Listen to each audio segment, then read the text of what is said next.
அனைவருக்கும் வணக்கம். இன்று இருப்பு உணர்வை வைத்து பிரம்ம உணர்வை அறியும் முயற்சி. அதற்கு கேட்கப்பட்ட கேள்வி என்னன்னா, இந்த சைதன்ய உணர்வு, ஆத்ம உணர்வு, பிரம்மானந்த உணர்வுக்கும் இருப்பு உணர்வுக்கும் என்ன தொடர்பு அப்படிங்கிற ஒரு கேள்வியா வச்சு நம்ம கேட்டிருக்கோம். சரி, இது எப்படி புரிஞ்சுக்கிறது அப்படிங்கறதான் நம்ம பார்க்கணும். இங்க என்ன சொல்லியிருக்குன்னா, இருப்பு உணர்வுன்னு ஒரு விஷயத்தை காட்டியிருக்கோம். இன்னொன்னு என்ன காட்டியிருக்கோம் அப்படின்னா, பிரம்மானந்த உணர்வு, சச்சிதானந்த உணர்வு, ஆன்ம உணர்வுன்னு காட்டியிருக்கோம். இப்ப ஆன்ம உணர்வு தான் நாமங்கிறது நம்ம எப்படி புரிஞ்சுக்கிறது, இருப்புணர்வை வைத்து நம்ம எப்படி புரிஞ்சுக்கிறது அப்படின்னு பார்க்கும்போது, சத்து, சித்து, ஆனந்தம் அப்படின்னு ஒரு 3 வார்த்தை எல்லாருக்கும் தெரிஞ்ச ஒரு வார்த்தை. சத்து அப்படின்னா என்ன? சத்துக்கு தான் இங்கிலீஷ்ல எக்ஸிஸ்டன்ஸ்னு பேரு, இருப்புன்னு பேரு. இருப்புக்கு இன்மை என்பது இல்லை, இன்மைக்கு இருப்பு என்பது இல்லைன்னு கீதையில கண்ணன் சொல்லியிருக்கான். அதுக்கு என்ன அர்த்தம்? இருக்கிறது அப்படின்னா அது பெர்மனண்டா இருந்தா அதுக்கு பேர் இருக்கிறதுன்னு நீங்க சொல்லணுமா? இப்ப இருக்கும், அடுத்த 2 நிமிஷம் கழிச்சு இருக்காது, அதுக்கப்புறம் காணாம போயிடும் அப்படின்னு சொன்னீங்கன்னா அது இருக்கிறதுன்னு ஏன் சொல்ற? அது இருக்கிறதுன்னு சொல்லாத, அது இன்மைன்னு சொல்லு. இன்மைக்கு இருப்புங்கிறதே கிடையாது. ஒரு நேரத்துல இருக்கும், இன்னொரு நேரத்துல இருக்குன்னா அது இருப்புன்னு ஏன் சொல்லக்கூடாது அப்படின்றாரு. அப்ப இருப்புன்னாலே பெர்மனண்டா இருந்தா அதுக்கு பேர் இருப்பு. அப்ப இருப்புன்னா என்ன? சத்து. சத்தியம்னா என்ன? எப்ப பெர்மனண்டா ஏதோ ஒண்ணு இருக்கோ அது மட்டுமே சத்தியம் என்று அழைக்கப்படுகின்றது. சரியா? அப்ப இந்த இருப்புன்னு சொல்லும் போதே சத்தியத்தை நீங்க லிங்க் பண்ற மாதிரி ஆயிடுது. சித்து அப்படின்னா என்ன? சித்துங்கிறதுக்கு தான் இங்க உணர்வு அப்படின்னு பேரு. சரியா? அப்போ சத்துனா என்ன? பெர்மனண்டா இருக்கிறது. பெர்மனண்டா என்ன இருக்கு? பெர்மனண்டா இந்த உணர்வு தான் இருக்கு. பெர்மனண்டா ஒரே உணர்வு தான் இருக்கு.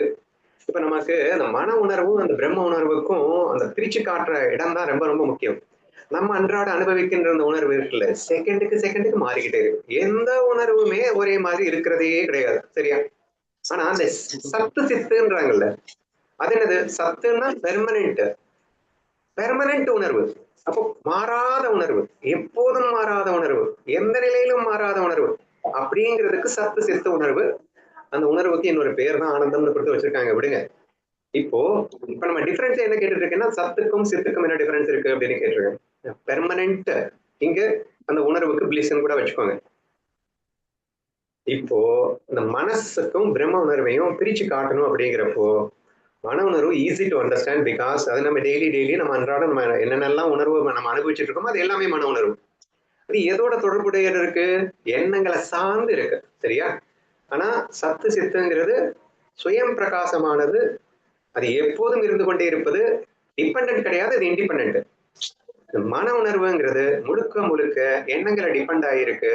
எண்ணங்கள்ல உங்களுக்கு ஏற்படக்கூடிய அந்த எண்ணங்களுக்கு ஏற்றா போல இந்த மன உணர்வு மாறிக்கிட்டே இருக்கு.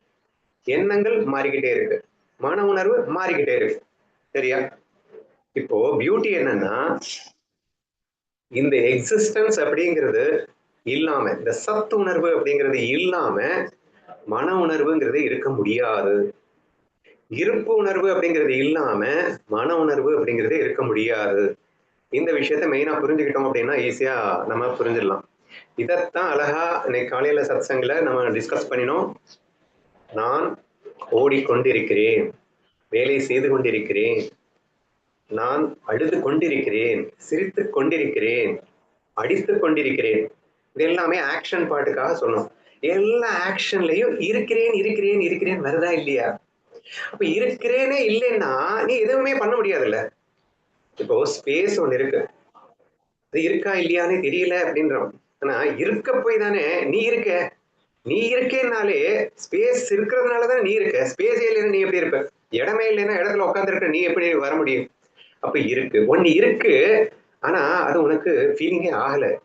பட் அது இல்லைன்னா நீ இருக்க முடியாது. அப்ப பேஸ் உணர்வு அப்படின்றது இருக்கிறேன்ற அந்த ஒரு உணர்வு நமக்கு இருக்க போய் தான் நமக்குள்ள எல்லா எண்ணங்களுமே வருகிறது. அப்ப எண்ணங்களுக்கே அதிஷ்டானமாக ஒரு உணர்வு இருக்கு, என்னன்னா அது இருக்கிறேன்ற உணர்வு. அப்ப எல்லா ஆக்ஷனுக்கும் பின்னணியில என்ன இருக்கு? இருக்கிறேன் இருக்கிறேன் இருக்கிறேன் வந்து கொண்டிருந்ததா இல்லையா? இப்ப ப்ராப்ளம் என்னன்னா, நீங்க அந்த அழுது கொண்டிருக்கிறேன், சிரித்துக் கொண்டிருக்கிறேன், கோபப்பட்டு கொண்டிருக்கிறேன், இது எல்லாமே ரெண்டும் கலந்திருக்கு. என்னென்ன கலந்திருக்கு?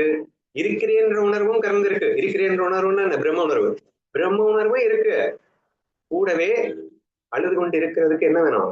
எண்ணங்கள் வேணும். சிரிக்கிறதுக்கு என்ன வேணும்? ஏதாவது வேலை செய்யறதுக்கு என்ன வேணும்? இப்போ வேலை செய்து கொண்டிருக்கிறேன். அப்போ தயவு செய்து நல்லா புரிஞ்சுக்கோங்க. இருக்கிறேன்ற உணர்வு பெர்மனண்டா எப்போதும் இருந்துகிட்டே தான் இருக்கும். அது ஞானிக்கு இருக்கும், அஞ்ஞானிக்கு இருக்கும், எல்லாத்துக்குமே இருக்கும். அது எங்கும் இருப்பது, எல்லாமா இருப்பது, அது மாற்றவே முடியாது.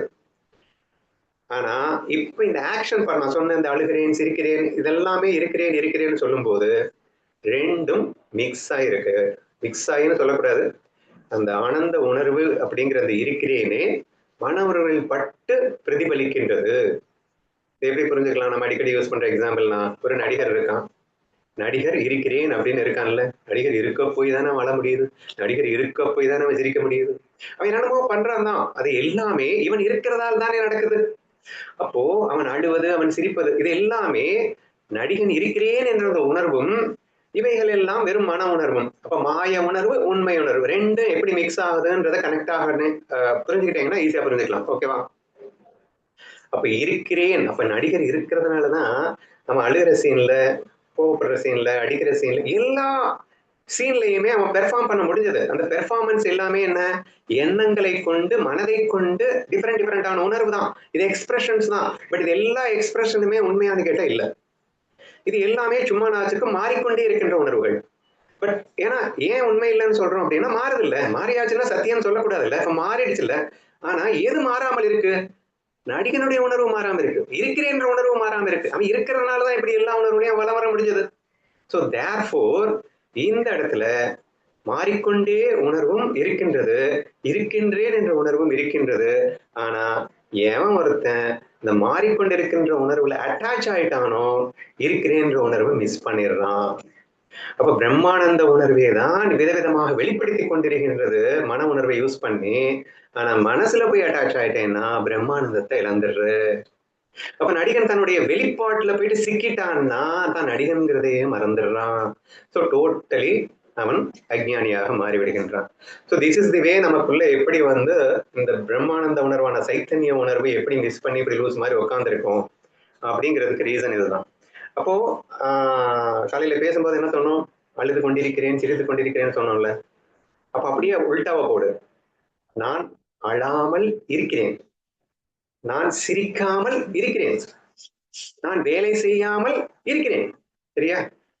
இப்பயும் இருக்க, எதுவும் செய்யாமல் நீ இருக்க அப்படின்னா மனசை யூஸ் பண்ணாம இருக்க, எண்ணங்களை ஓட்டாமலும் இருக்க, எண்ணங்கள் இல்லாமலும் நீ இருக்க. அப்போ இருக்கிற ஒரு உணர்வு இருக்குல்ல, அதுதான் பிரம்மானந்த உணர்வு வித்தவுட் தி சப்போர்ட் ஆஃப். இப்ப நடிகன் நடிக்கிறாம இருக்கிற உணர்வுன்னு வச்சுக்கோங்களேன். நடிகன் நடிக்கும் போது இருப்பான், அவன் இருக்கிறதுனாலதான் எல்லாமா நடிக்கிறான். ஆனா நடிகன் நடிக்காம இருக்கும் போதும் இருக்கான்ல. அப்ப என்ன அழுதுகிட்டா இருக்கான், அப்ப சிரிச்சுக்கிட்டா இருக்கான், அப்ப எதுவுமே பண்ணலங்கிறதுனால அவன் ஜடம் இல்ல. அதுக்கு பேர் தான்டா பிரம்மானந்த உணர்வு. அதுதான்டா பிளிஸ், உண்மையான பிளிஸ். அந்த பிளிஸ்ஸே தான் நடிக்கும்போது டிஃப்ரெண்டா எக்ஸ்பிரஷன் தான் டிஃபரன்ஸ். ஆனா இந்த பிளிஸ் தான் டிஃப்ரெண்டா எக்ஸ்பிரஸ் ஆயிட்டு இருக்கே தவிர பிளிஸ்ஸே இல்லைன்னா, இந்த சச்சித்தே இல்லைன்னா அங்க எதுவுமே இருக்காது என்று நீங்கள் புரிந்து கொள்ளுங்கள். அப்போ இருப்பு உணர்வு என்றால் என்ன? இப்போ பிரம்ம உணர்வுன்னா என்னன்னு புரியுதா அப்படின்னா, அது நீங்க எப்பயுமே இருந்துட்டு தான் இருப்பீங்க. நீங்க இல்லாம இருக்கவே முடியாது. நீங்க எதுவுமே பண்ணாம இருந்தாலும் இருந்துட்டு தான் இருப்பீங்க. Best example super deep sleep தான். இப்ப டீப் ஸ்லீப்ல உங்க மனசை சுத்தமா யூஸ் பண்ணல, ஆனா நீங்க இருக்கிறீங்க. யூ ஆர் எக்ஸ்பீரியன்சிங் டீப் ஸ்லீப்னா சூப்பர்வா எனக்கு செம்ம ஸ்லீப் அப்படின்னு உங்களால உணர முடியுது. ஏன் உணர முடிஞ்சது? மனசே இல்லைனாலும் ஏன் உணர முடிஞ்சது? ஏன்னா நீங்க இருக்கிறீங்கல்ல. சோ நீ இருக்கிறேன் என்பதை டீப் ஸ்லீப்ல மனசுல ஒட்டாம இருக்கிறத வச்சு நம்ம உணர முடியுது. அப்ப நீங்க மனசு எந்திரிச்ச உடனே மனசுல ஒட்டிட்டு எந்த அளவுக்கு ஒட்டுறீங்க? நான் இருக்கிறேங்கிறதையே மிஸ் பண்ற அளவுக்கு. அப்போ வெளிப்பாட்டை உண்மையான நம்பிட்டதுனால நீங்க எக்ஸ்பிரஷனை நீங்க சும்மா நாச்சுக்கு மாயையா வெளிப்படுத்தின உணர்வை உண்மையான நம்பினதுனால ரியல் எக்ஸிஸ்டன்ஸை மிஸ் பண்ற மாதிரி நமக்கு ஆயிடுச்சு என்ற ஒன்றை நம்ம புரிந்து கொள்ள முடியும் அப்படின்னு நினைக்கிறேன். சரியா? இப்போ நான் அந்த மெசேஜ் படிக்கிறேன், புரியுதான்னு பாருங்க. மாறிக்கொண்டே இருப்பது மன உணர்வு என்றும், இருப்பாய் அல்லது இருக்கிறேன் என்ற உணர்வே சைதன்ய உணர்வு அப்படின்னு டிஃபரன்ஷியேட் பண்ணி காட்டியிருக்கேன். இந்த இருப்பு உணர்வாய் இருக்கின்ற இருப்பையும் உணர்வையும் பிரிக்கவே முடியாது. இருப்புனாலும் உணர்வுனாலும் ஒண்ணுதான். ஏன்னா அது பெர்மனண்டா அது அப்படியே தான் இருக்கு. இது இரண்டும் ஒன்றே என்று நம்ம சொல்லியிருக்கோம். ஸோ இந்த கொஸ்டின் கேட்டதனுடைய நோக்கம் I just wanted to differentiate between the original consciousness and the reflected consciousness. மன உணர்வு, ஆத்ம உணர்வு, இது ரெண்டும் ஒண்ணுதான். ஆனா ரெண்டும் ஒண்ணு இல்லை. எப்படி ஒண்ணு இல்லை? ஏன் ஒண்ணு இல்லை? ஒன்னா இருந்தும் ஆனால் ஏன் ஒண்ணு இல்லை? நீ அட்டாச் ஆகும்போது அது மன உணர்வுலயே சிக்கிட்டு பிரம்ம உணர்வை இழந்துடுற. ஆனா நீ அட்டாச் ஆகாம இருக்கிற வரைக்கும் இந்த ஆன்ம உணர்வும் மன உணர்வும் ஒன்றேதான் நீ புரிஞ்சுப்ப. ஆனா அட்டாச் ஆயிட்டேன்னா நீ மன உணர்வுல சிக்கி சின்னாபானம் ஆயிட்டு இருக்க, டோட்டலா பிரம்ம உணர்வை இழந்துடுற. அப்போ வேற வேற மாதிரி தெரியுதுன்னு சொல்ல வேண்டியது இருக்கு. ஆனா உண்மையில் இருப்பது பிரம்ம உணர்வு மட்டுமே என்று நாம் உணர்ந்து விட்டால் நம் இருப்பு உணர்வை வைத்து நான் பிரம்ம உணர்வு தான், நான் பிரம்மானந்தம் தான், நான் ஆத்ம உணர்வு தான் என்பதை உணர முடியும் என்று புரிந்து கொள்ளலாம்.